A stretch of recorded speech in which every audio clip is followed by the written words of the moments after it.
sekarang kita akan mengunboxing barang ini. Sebelumnya, gue akan kasih tahu ke kalian dulu. Ini barang sebenarnya Sony ZV-E10 yang sudah gue punya, dan ini sudah gue beli beberapa waktu lalu, dan juga gue sudah menggunakannya untuk memproduksi konten di channel gue ini. Tapi kalau misalnya ada pertanyaan, kenapa sih gue mengunboxing barang yang sudah pernah gue beli dan sudah cukup lama?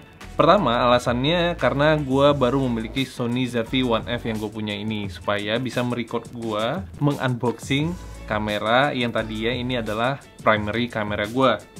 Kedua, ya karena gue pengen memberitahu ke kalian, siapa tahu di antara kalian nanti di luar sana ada yang pengen membeli ZV-E10 yang seperti punya gue ini, jadi tahu what to expect dan tahu apa aja yang bakal kalian dapatkan di pembelian kalian nantinya. Oke, selamat datang di episode unboxing.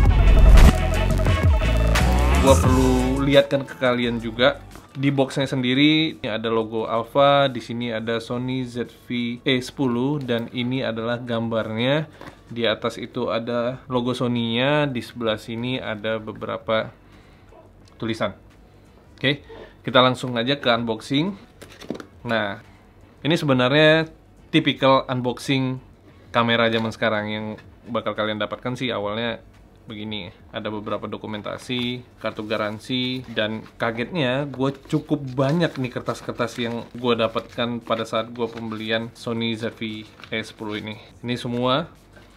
Terus kita bisa buka layer pertamanya nih. Tuh, kelihatan nggak? Oke, kita buka satu-satu ya. Yang pertama, ini adalah baterainya yang akan kita dapatkan. Ini tipe baterai NP-FW50. Oke, ini hampir sama kayak baterai yang digunakan di Sony Alpha juga.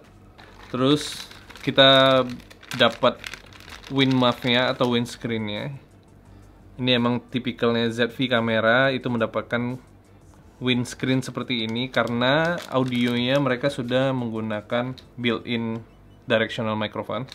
Terus ini dapat, I think ini adapter kali ya untuk ke power cable-nya. Terus ini ada Type A.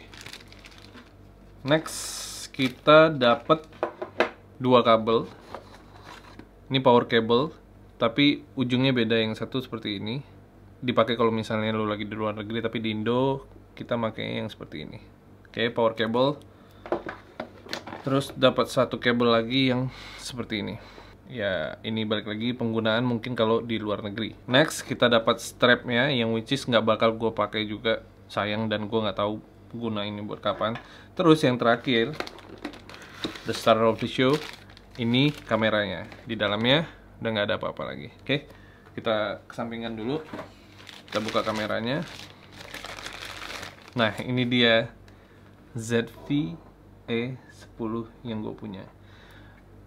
Nah, kalau dibilang pas pertama kali gue unboxing ini di toko, itu gue sih sebenarnya memang nggak pernah sejauh ini ya. Dari awal gue mulai YouTube itu memang gue nggak terlalu terpikirkan untuk membeli kamera yang bagus lah. Karena di awal gue memulai YouTube, gue menggunakan handphone untuk merecord video gue. Cuman setelah gue masuk ke ranah kamera, waktu itu gue sempat pakai A6300 yang which is gue beli itu second. Nah, sekarang jadinya ini, karena gue pas di toko itu, gue tanya ke tokonya, boleh nggak gue tukar tambah, terus gue beli ZV-E10 ini. Nah, sebenarnya di paket penjualannya tuh Sony ZV-E10 tuh ada dua tipe. Yang pertama itu body only, which is kayak yang seperti gue dapatkan ini. Yang kedua ada dengan lensa kit. Nah, karena gue tahu dan sudah sedikit banyak gue belajar pada saat gue menggunakan A6300, gue coba nego ke tokonya. Gue bilang, boleh nggak sih kalau misalnya gue beli yang ada lensa kitnya, tapi gue jual balik ke lu lensa kitnya, karena gue nggak bakal gunain juga gitu. Pas gue bilang itu, ternyata mereka oke, dan terjadilah seperti ini. So far, kenapa pilihan gue menggunakan dan membeli Sony ZV-E10 ini, karena di antara beberapa pilihan nih, which is ada Sony A6400 dan Sony A6500 dan juga A6600. Pada waktu itu ini adalah pilihan terbaik, mulai dari segala macam fitur, specs, dan price. Makanya gue milih Sony ZV-E10 ini. Terus kan sekarang Sony ZV ini rata-rata udah pakai flip out screen seperti ini. Jadi once kita mau bikin video itu gampang buat kita framingnya kan, karena bisa lihat sendiri ke situ. Nah, waktu A6300 itu kan layarnya cuman begini doang nih. Jadi gua harus pakai yang kayak teleskopik untuk bisa ngelihat diri gua sendiri di situ. Nggak efektif lah ya. Jadi akhirnya gue memutuskan untuk membeli Sony ZV-E10 ini. Ini bukan video first impression dan bukan video review juga, karena gue pengen kasih ke kalian experience pada saat gue mengunboxing Sony ZV-E10 ini waktu itu. Jadi gue perlihatkan ke kalian kurang lebih seperti apa experience yang didapat dan apa aja yang ada di dalam boxnya pada saat kalian nantinya pengen membeli Sony ZV-E10 ini.